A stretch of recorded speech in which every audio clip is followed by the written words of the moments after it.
जगन्नाथ। जय जय श्री गुरु। ये चैनल को उपभोग करुवा समस्त दर्शक को मोर शुभेच्छा। जय जगन्नाथ। प्रभु समस्तंकर मंगल विधान करंतु।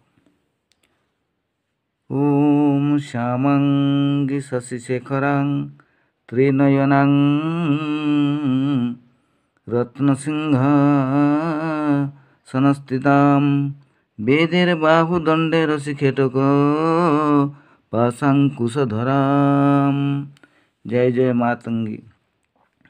ये मातंगी मांकर कथा मुझे पाखरे आज व्यक्त करुच्ची। जो मातंगी देवी मातंगी होचंती दश महाविद्यार नवम शक्ति। से रवि महांकर होचंती इष्टदेवी।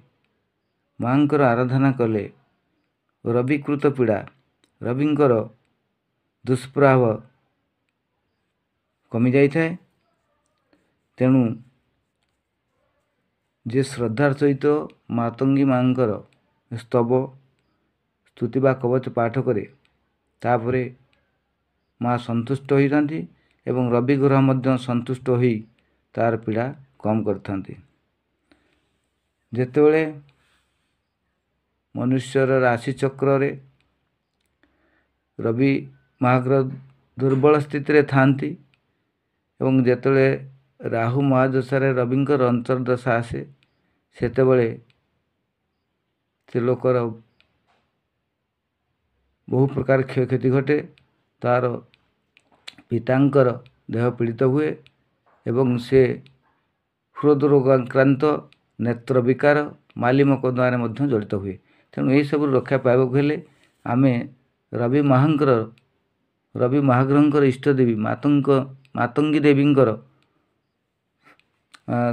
स्तुति तांको कवच श्रद्धार सहित पाठ करिबा एवं प्रत्येक दिन सूर्य को नमस्कार करिबा एवं स्नान परे तंबा नोटारे जल से गुड़ पकई रवि को अर्घ्य प्रदान कले रवि ग्रह मध्य संतुष्ट होइतांती। आसंतु सुनिबा माँ मातंगींकर स्तुति एवं कवच।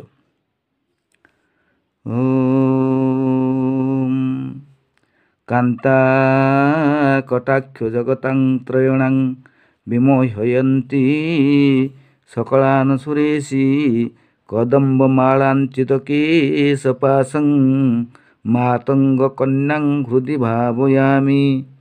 हे सुरेश्वरी आपण निज शरीर कांति एवं कटाक्ष द्वारा त्रिजगतवासी मनुष्य मानक मोहित करुअछंती। आपणकर केशपाश कदम्ब मालारे बंधा होइअछि। आपण मातंग ऋषिंकर कन्या अटंती। मु आपणको निज हृदय सर्वदा चिंता करुछि। मातंगींग कवच।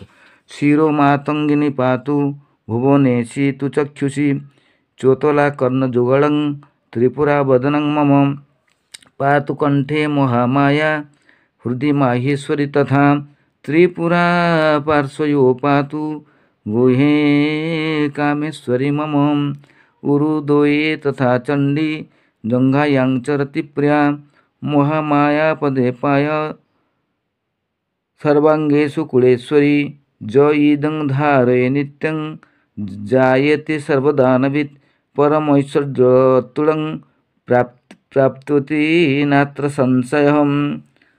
ये मातंगीर कवच मातंगी मांकर कवच जे श्रद्धार सहित श्रवण करे कि पाठ करे ता प्रति माँ कृपा करती एवं रविकृत पीड़ा को कम करिथांती। तेणु यही आमे यही रवि महांकर दुस्थिति रवि को प्रत्येक दिन स्नान पर अर्घ्यदान करवा एवं तांको नमस्कार 7 बार नमस्कार करवा आ मातंगींकर उपासना कले आमे निश्चित भाव ये पीड़ारू ए दुष्मरु रक्षा पाई परिबा। ओम शांति ओम शांति ओम शांति।